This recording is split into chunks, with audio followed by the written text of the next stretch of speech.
there any questions you'd like to ask? Do you do any research right now, or are you? Yeah, I am. I'm actually working on a very small problem that I mentioned at the end. Yeah, this. So I'm specifically working on this when n is equal to 3. And actually a lot of interesting problems come out of figuring out properties of this number. You can't actually put a closed form on this number. Search up Zeta 3 for more information. But yeah, this is the main object of the research I'm doing right now. Zeno was a student in our program in the green level one summer. And so he actually accelerated and got into NYU. So he's actually middle school age, like a lot of you kids, but he's finishing up his degree at NYU. And he's thinking about doing a PhD in the near future. So he has some things to talk to you about, but they're going to be not at the PhD level, they will be closer to your level. Wait, did all the high school kids leave, or? No. Oh. You still got some here. Oh, great. Okay. So if I stick with the encryption topic, it'd probably put all the high school kids to sleep. So I'm going to go with something slightly more interesting. Is that fine? You're going to do it off the top of your head? I've been thinking about it for a good amount of time, but okay. So I'm going to start off with a pretty famous paradox from a philosopher who lived 2,000 years ago. So let's say you have the fastest runner in the world. I don't know, Hermes or something. Oh, I don't know how to draw a person running. And then let's say you have a turtle 10 miles away or 10 meters away. And let's say they're doing a 100-meter dash. So some of you have probably already heard how the story goes. So if the turtle gets a head start, then first, this very fast runner has to catch up to where the turtle was at the beginning of the race. But by that time, the turtle has already moved some. So then, the runner in his second position still needs to catch up to where the turtle is now. But by the point he does that, the turtle has already moved some. And then he has to run a bit more to catch up to where the turtle is now. But by that point, the turtle is still moving. It's very persistent. So, does this mean that the turtle will always stay ahead of the runner, and thus the turtle will finish the race faster than the runner? Now, this was a problem that sounded stupid, but it went unsolved for about, 1,800 years. Until the invention of infinite series and calculus.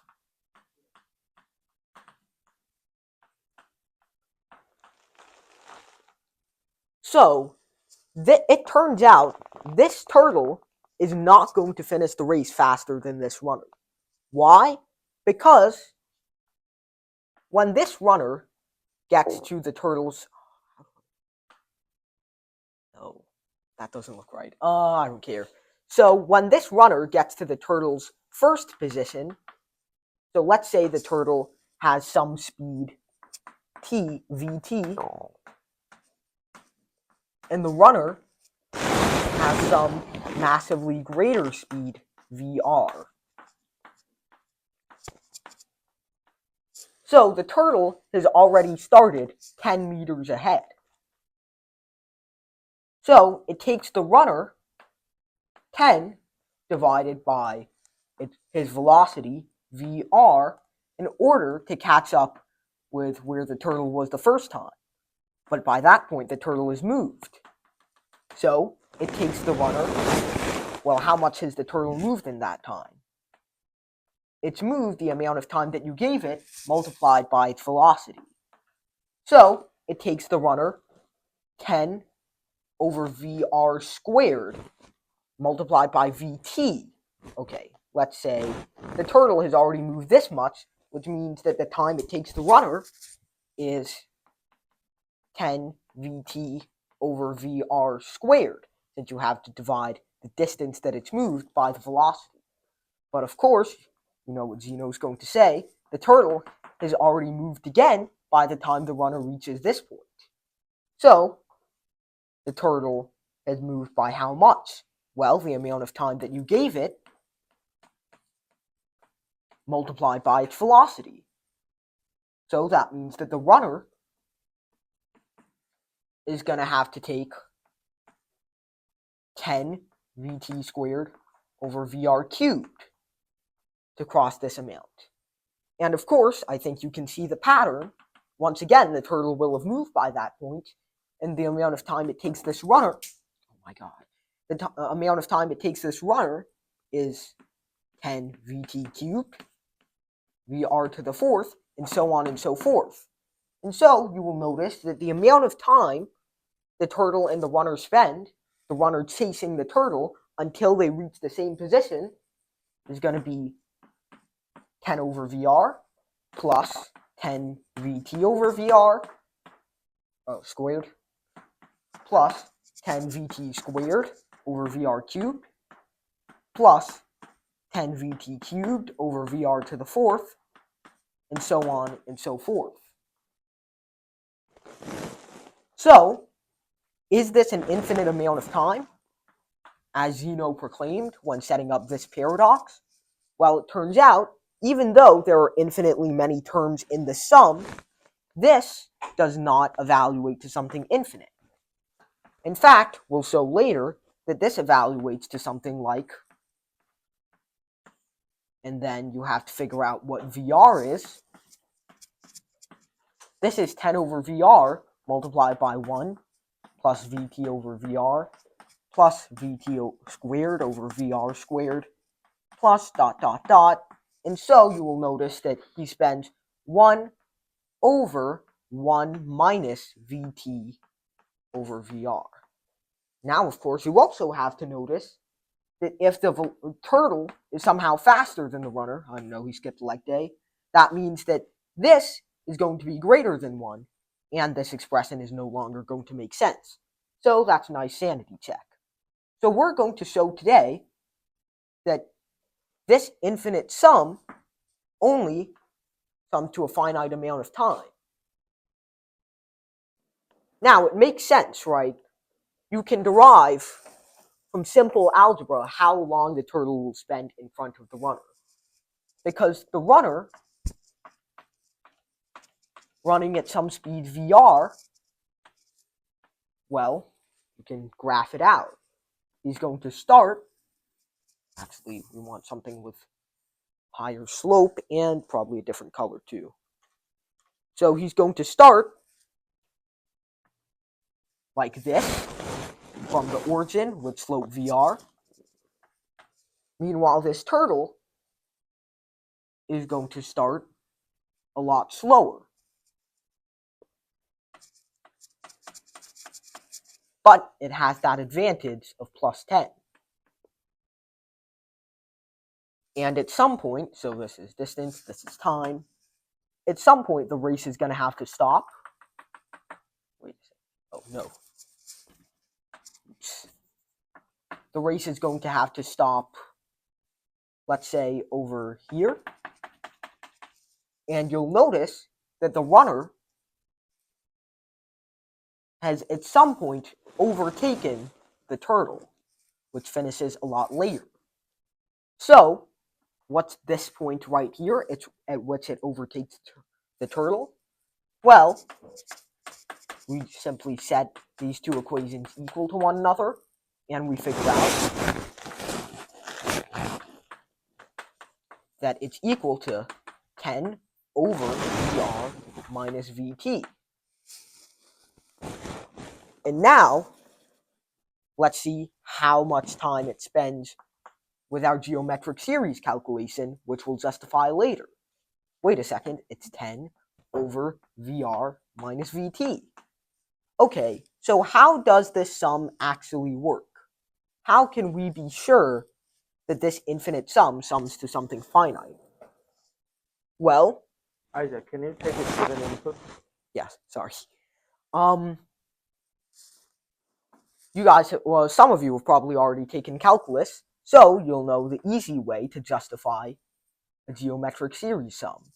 If you have, I don't know, some constant c plus c x to x plus cx squared plus cx cubed, etc., and it sums to n, well then, you'll say, this is just n multiplied by x, is it not?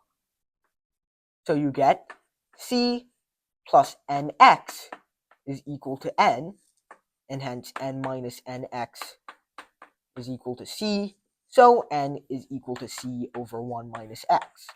That's the very simple way to justify a geometric series. But a geometric series is only one of lots of infinite series that happen to converge. So, what series do converge and how can we show it? And also I'll get to a much more interesting topic in number theory. We've already taken calculus 2. So, what we want is some sort of convergence test to show that some infinite series approaches a finite sum. But what does it actually mean to approach a finite sum? After all, if we sum up, let's say, I don't know, if you've ever played around with your calculator, you'll notice that 1/9 evaluates to 0.111111, seemingly a never-ending string of ones. So, you would think that by adding plus 1, plus 0.01, plus 001, etc., you would get 1/9. Now, if you stop at any finite number of terms, like just these 4, you're only going to get 4 digits. That's not equal to 1/9. That's equal to 1,111 divided by 10,000. So that's definitely not what we want. So, summing any finite number of terms is never going to give you that infinite sum.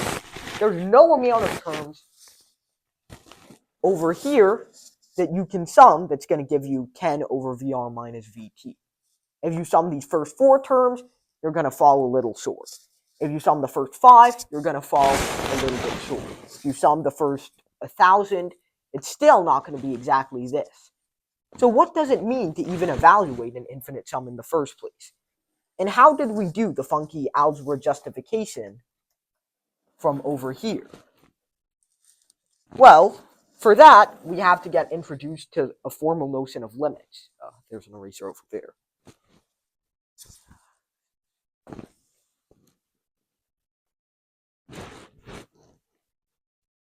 Now I'm also going to bet that a large number of you have an informal notion of limits.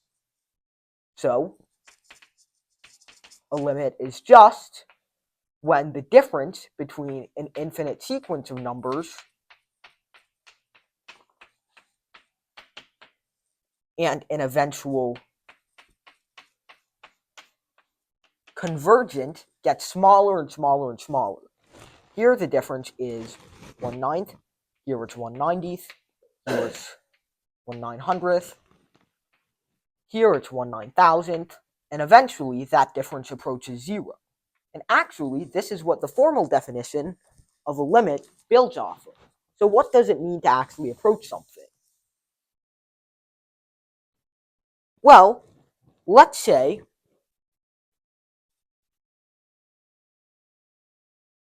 I made a graph, right? So on the x-axis, I'm going to put the number of terms that I summed up. And on the y-axis, I'm going to put, well, the result. So we're going to start at 1. Then we slowly move up to 1.11.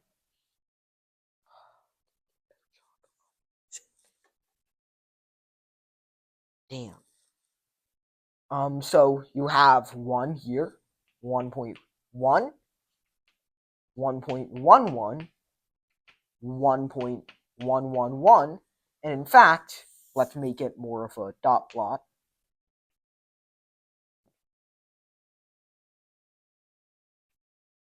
And eventually, you'll notice that the slope between each one is sort of flattening out. And that's exactly the kind of thing that we want to see. So how can we determine that this infinite series actually converges? Well, the same way that we determine a function converges as x approaches infinity, or as x keeps increasing. So the way we can ensure this infinite sum converges is the same way we can ensure that this has a horizontal asymptote, and that's via limits. So what does a limit say? Well, the limit as x approaches, a of f of x is equal to, b. And note that it does not always have to be equal to f of a. That's the definition of a discontinuous function. So the limit as x approaches a of f of x is equal to b if, let's say, no, I have drawn over here already.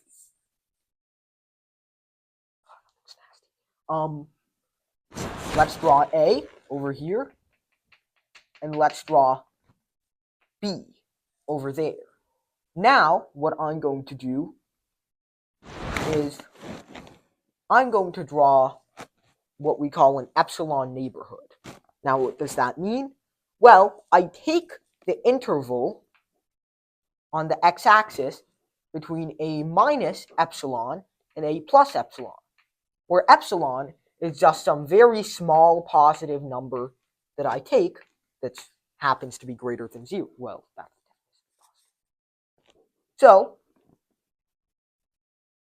within this epsilon neighborhood, I can keep shrinking epsilon smaller and smaller. So I can cut it in half, and I can cut it in half again. And the definition of approaching a limit is if, as we shrink epsilon, so as we shrink our restrictions on where the function can be, we gradually get closer and closer to b. So, essentially what I'm saying is a minus epsilon and a plus epsilon might map to, so a minus epsilon could be b minus some number delta. A plus epsilon could be b plus or minus, we don't actually know.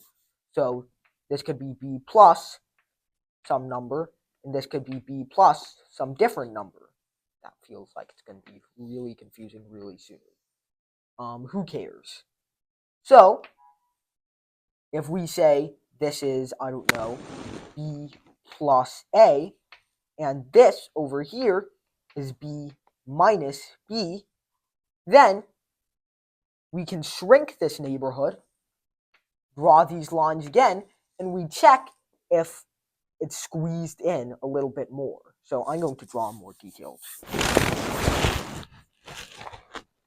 So if we have a here and our epsilon neighborhood here,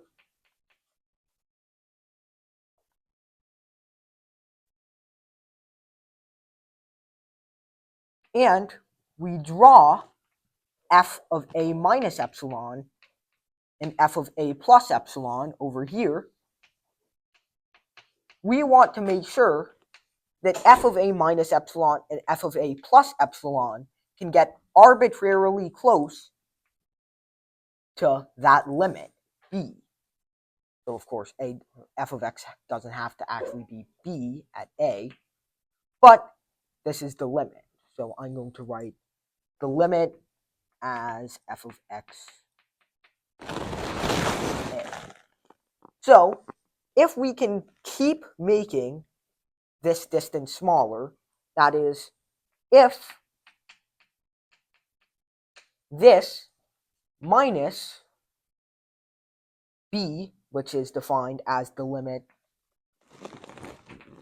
as x approaches a of f of x. If this is not bounded below, meaning delta can reach any value we want it to, this can reach any value we want it to that's greater than 0. So if we can find some epsilon such that this is 0.01, if we can find an epsilon such that this is 0.01, if we can find an epsilon such that this is 0.0001, so if we can find an epsilon such that this is any number greater than 0, so we can get as close to b as we want without ever touching it, then we can say that the limit as x approaches a of f of x is equal to that number b. So, in other words, we want to make sure that given some positive number epsilon,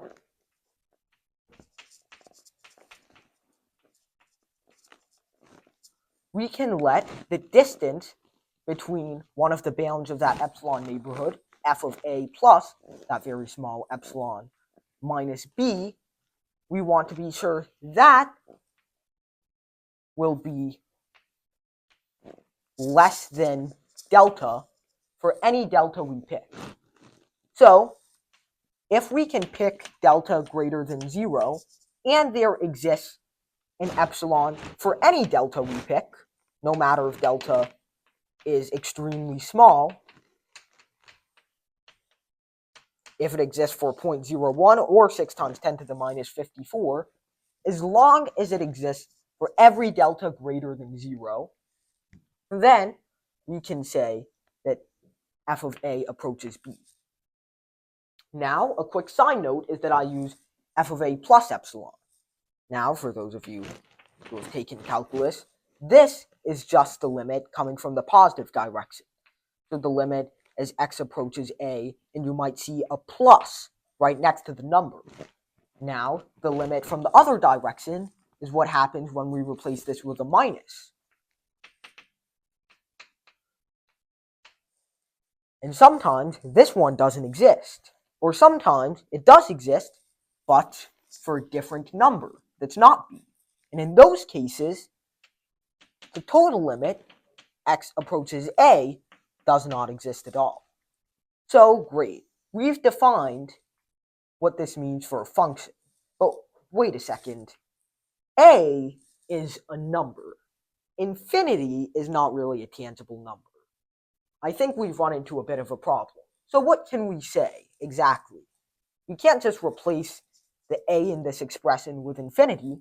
So what does it mean when we take the limit as x approaches infinity of f of x?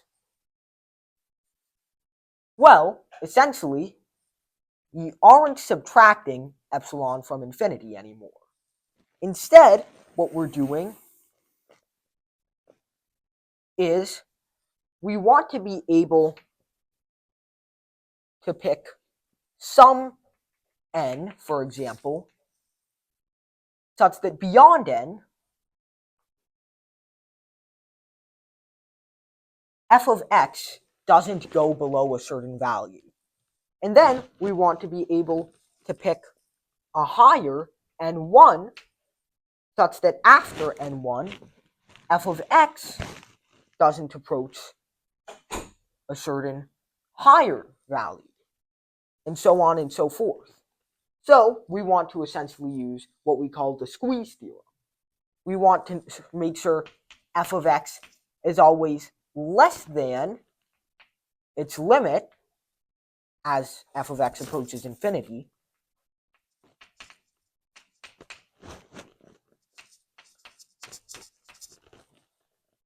but we want to make sure it's always greater than some bound, which is always increasing, up and up and up. Now, of course, sometimes that bound doesn't exist, like on logarithmic functions. But sometimes this bound very much does, and that holds for the dot plots that we make with sequences too. So we know what it means for a function to have a limit as x approaches infinity. But what does it mean for a sequence to have a limit as x approaches infinity? Well, a very similar concept, actually. Why am I erasing with my hand? That's a really bad decision. Okay, here we go. So, let's draw the real line. And let's say we have a sequence, xn. So we start with x0. And then we go to x1. And then we go to x2, x3, x4, and maybe, I don't know, we turn around for some spice, x5, x6, x7, x8, and I think you can notice that it's seemingly getting sucked into some limit right around here. So how can we actually say, and I don't know, let's call this limit L. How can we say, what does it mean if I say the limit as n approaches infinity of xn is equal to L? What does this mean?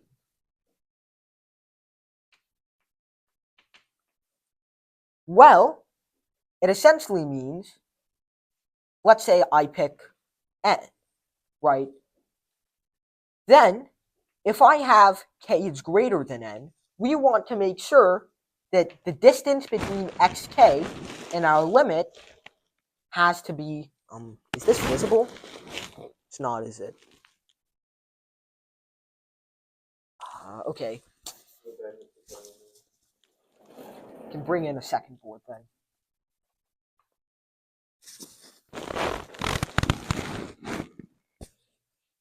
So, what does it mean for a sequence to have that limit as x approaches infinity? Well, if I can pick, just gonna draw a very shoddy representation. If I can pick some number n such that if k is greater than n, then the distance between xk and L is less than a certain number. I don't know, epsilon. So if I can pick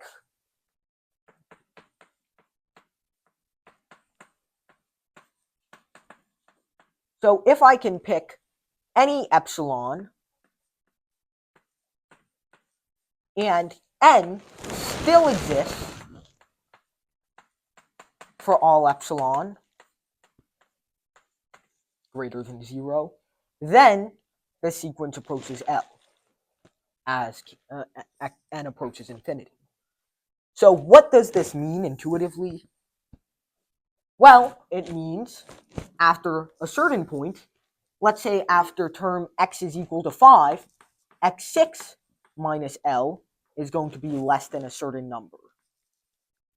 x7 minus L is also going to be less than a certain number. Now, why is this important? Because if we can't say that's true, maybe at some point the sequence decides to have a seizure and x25 is over here, right next to L, and x26 is 10 miles away. So, if we can't make sure that the sequence is continually spiraling inward and inward towards L, then at some point that means it's going to run away. And so it's not going to converge towards L. So if we want to make sure there's any sort of convergence at all, we want to be able to pick some n such that if k is greater than n, xk minus L is bounded.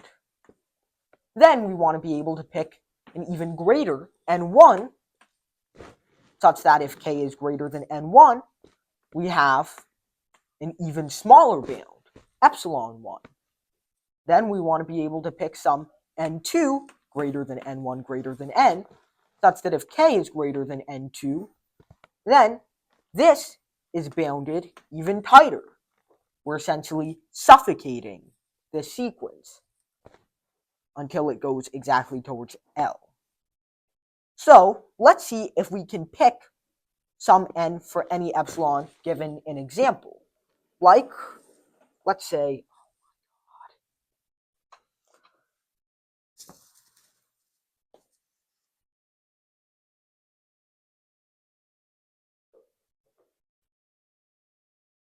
Can you show us with some numerical examples? yeah, exactly what I'm going to do. So let's say I have the sequence 1 plus a half plus a fourth plus an eighth plus a 16th plus a 32nd, and so on and so forth. And I think you can see how the sequence goes. Now, you've probably seen that one illustration of a square with like 1/2 and then 1/4 and then 1/8 and then 1/16 and then 1/32 and stuff. You guys have seen that one before, right? So yeah, it should be pretty clear that this whole sum is equal to 1, and so when you add 1 at the tail end, it's equal to 2. So let's see if we can show that with this. So I'm going to define xn to be equal to that sum of 1 over 2 to the n. Oh no, I have to use a different index. 1 over 2 to the k from k equals 0 to n. So, for example, x2 is going to be the sum from k equals 0 to 2 of 1 over 2 to the k, which is 1 over 2 to the 0, 1, plus 1 over 2 to the 1, 1/2, plus 1 over 2 to the 2. Makes sense. So this is what we call a partial sum.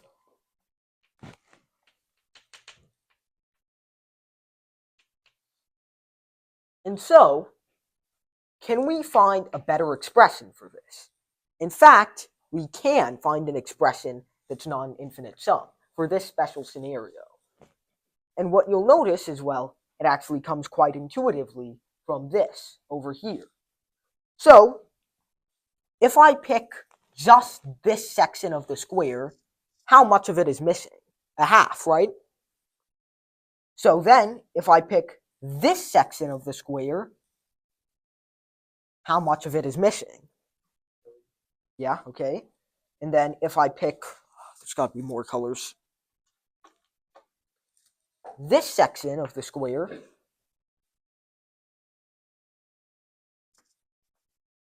there's 1/8 remaining, right? And then if I pick this section of the square, I drew this in a really bad way. There's only 1/16 remaining, and so on and so forth. And so, it's pretty clear over here that this can also be written as the total sum 2 minus the most recent term. So this is unclear, so let's do it with a few examples. For instance, x1 is 1 plus 1/2. That's 3/2, which is just 2 minus 1/2. Now, x2 is equal to 1 plus a half plus a fourth. Now that's equal to 7/4, which is equal to 2 minus 1/4, or a half squared. And so, you'll notice that xn is equal to 2 minus 1 over 2 to the n. All right, great. So, now, we're going to try and use our formal definition of a limit to show that this approaches 2. Now, common sense will, of course, tell you you don't need to do all that. This obviously approaches 0 as n approaches infinity, so this should just be equal to 2. Now, of course, we technically don't need to do all that for this sequence in specific, which is very easy, but in analysis you'll come to see that not all sequences are this clean. But so, let's do it for this very simple example. Now, we have to show that the limit is n approaches infinity of xn equal to 2. So how do we do that with this? We want to be able to pick some n such that if our index is greater than n, the distance to our limit is small. It's bounded. So let's say I pick some n, I don't know, n equals 5. Screw it. Then x, if k is greater than 5, we want to make sure xk minus L, which in this case is 2, is bounded. And in fact, it is. Why? Well, xk minus 2 is what? It's 2 minus 1 over 2 to the k minus 2. And you'll notice this is just the absolute value of minus 1 over 2 to the k, but the absolute value of that is just equal to the absolute value of 1 over 2 to the k. So it doesn't make much of a difference. All right, so now, if k is greater than 5, 1 over 2 to the k is less than 1 over 2 to the 5, right? Because 1 over 2 to the n is constantly decreasing. So we already have a bound with this. In other words, if, I'm forgetting where it is. If k is greater than any n we pick, xk minus the limit is going to be less than 1 over 2 to the n. Because 1 over 2 to the x is a constantly decreasing function. 1 over 2 to the 6, 1 over 2 to the 7, anything with an exponent greater than 5 is going to be less than 1 over 2 to the 5. By a lot, actually. So, this tells us that for any n, if I pick any integer n greater than 0, then we can find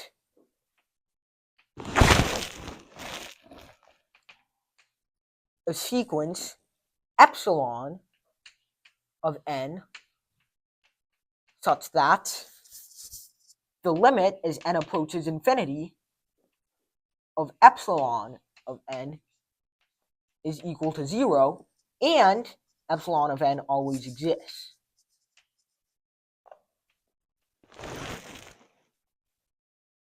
For instance, the epsilon of n that we picked this time was 1 over 2 to the n.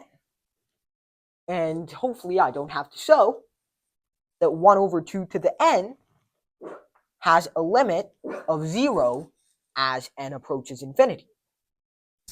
So, finally, we've shown that the limit of a sequence, writing words on a blackboard is terrible, comes from the limit of a function as x approaches infinity, which itself comes from the limit of a function as x approaches some number. So now, let's see if we can apply that particularly to, oh wait, this is already a geometric series, right? Because as you can see, this is equal to, well, 1 plus x squared plus x cubed, etc., if x is equal to 1/2. And so this should be equal to 1 over 1 minus 1/2, which is 1 over 1/2, which is 2. Okay, so now we have the formal definition of the limit of a sequence, and that's how we actually evaluate an infinite series, by turning it into a sequence first, and then proving that sequence has a limit, as n approaches infinity. Now, of course, sometimes you can do simplistic methods like this to justify it, but other times, especially with more complicated series, this algebra doesn't always fly. So, in summary, what we talked about was first, how can we show that an infinite series converges?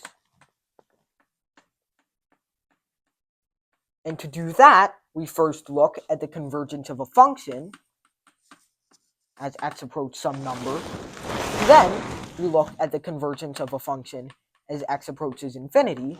And finally, that allowed us to set f of x to some sequence xn and look at the convergence of that as n approaches infinity. And that allowed us to transform our infinite series into something of this form. Now, I'm going to leave you with one final nice thing, which is continued fractions. Now, these are a very special kind of infinite series. Why? Because you can write them like this. So I'm going to write something down as an example. 1 plus 1 over 1 plus 1 over 1 plus 1 over 1 plus 1 over 1 plus, and I think you can imagine how the rest of the series goes. Now, things like this are actually very special infinite series too. Now, this one in particular happens to converge to the golden ratio, but there are other ones that also have very interesting properties in number theory. So, if you want to learn more, you can always look into continued fractions. And another thing you might want to look into, if you were interested in the convergence of a series as n approaches infinity, would be, well, Cauchy convergence, which is actually an easier alternate definition to use for convergence, even though defining it is quite hard.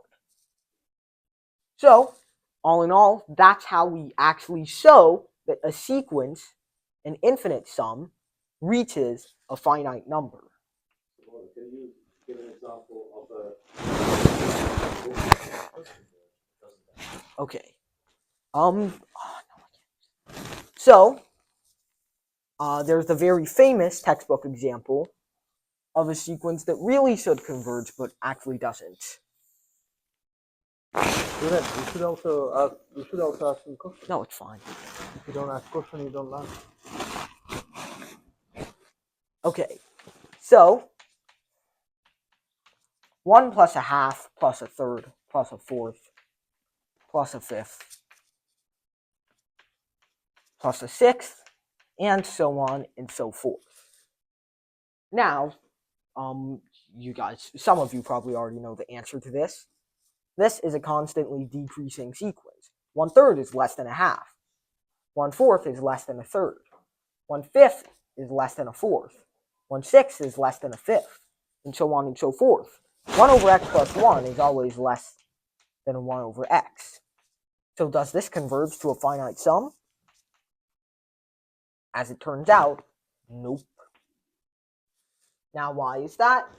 This actually takes the form, so if we write xn is equal to that sequence again, so k equals 1 to n of 1 over k, this actually takes the form of a logarithm plus an interesting constant that I'll leave it up to you to research. So, why doesn't this converge? Well, to explain in simple terms for time, think about how 1 over n plus 1 compares to 1 over n as n approaches infinity, right? So this is what we call a convergence test. You look at the ratio of an over an plus 1, take the limit as n approaches infinity. Now, if this is equal to 1, what does that tell you? Well, it tells you that at some point, this acts like a series that's constantly adding onto itself with a finite slope. So, for example, if you had that geometric series from before, 1 plus a half plus a fourth, etc., where every single term, an, is defined as 1 over 2 to the n, then an over an plus 1, an over an plus 1 is equal to what? It's equal to 1 over 2 to the n divided by 1 over 2 to the n plus 1. Now that's equal to 2 to the n plus 1 over 2 to the n, which is equal to 2. Now, what does that tell us? Well, that tells us that an is much greater than the next term in the sequence, an plus 1. Now, you might also be familiar with taking the limit of an plus 1 over an instead, which in this case would give us 1/2. What does that tell us? Well, that tells us every new term is going to be half the size of the last, which means that the sequence is going to converge. But if you see a sequence that goes, I don't know, 1 plus 1 plus 1 plus 1 plus 1 over to infinity, you guys don't expect this to converge, right? And of course, the limit as n approaches infinity of an plus 1 over an here is 1. I mean, it never changes. It's just 1 over 1 all the time. So in the same way, why doesn't this converge? Well, the ratio approaches 1 as n gets really small. Or, in other terms, when n is big, at 1 over n and 1 over n plus 1 really are just about the same.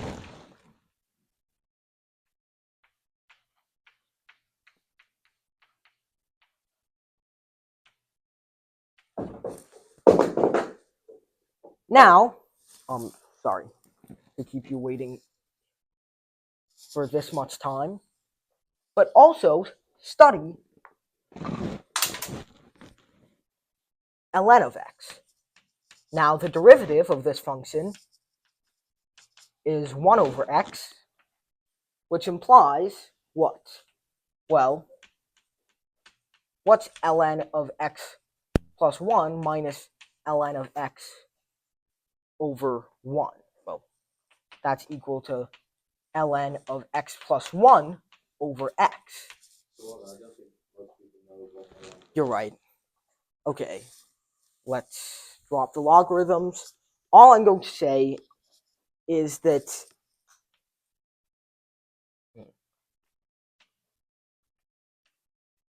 even though technically every term in the sequence decreases, it doesn't decrease fast enough, and at some point it acts like an almost linear function. So a function that keeps growing with no end. And in fact, that's why it's analogous to a function that does grow with no end. So the harmonic series, at the end of the day, you can also prove it with the sequence method that we used back here, but that's a lot more complicated than I can get into today. At the end of the day, this doesn't converge solely because the difference between each pair of consecutive terms gets really, really small as n gets really big, which means that at some point it acts like a linear function that never stops increasing, even though technically the linear function's slope decreases over time. It doesn't decrease fast enough to ever converge to an actual number. So, in short, this will take a really, really, really long time to reach 100, but at some point it's going to reach 100. It's going to take an eternity before it ever reaches 1 billion, but eventually you're going to find some n such that it reaches 1 billion, and so on and so forth. There's no upper bound that you can put on this sequence. And so that tells us that it doesn't converge.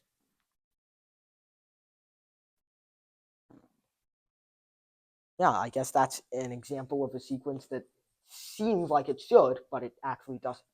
And one last note is that if we have 1 plus 1 over 2 to the n, plus 1 over 3 to the n, plus 1 over 4 to the n, etc., this will converge if n is anything greater than 1. It just so happens that if n is equal to 1, this diverges, but for anything greater than that, it converges. So, this is actually, no, I'm not going to release that. So, all in all, this is a very interesting problem by itself that's worked on a lot in number theory. Continued fractions are a big problem that's worked on in number theory. Convergence is a very big problem that's worked on in number theory. Convergence of sequences like these are a very big problem that's worked on in analysis, and so on and so forth. There are a bunch of huge ideas that come out of the simple turtle attempting to outrun an Olympic runner. And so, even if you didn't fully understand every step of it, hopefully you can see how much can come out of the simple race. Yeah, all right.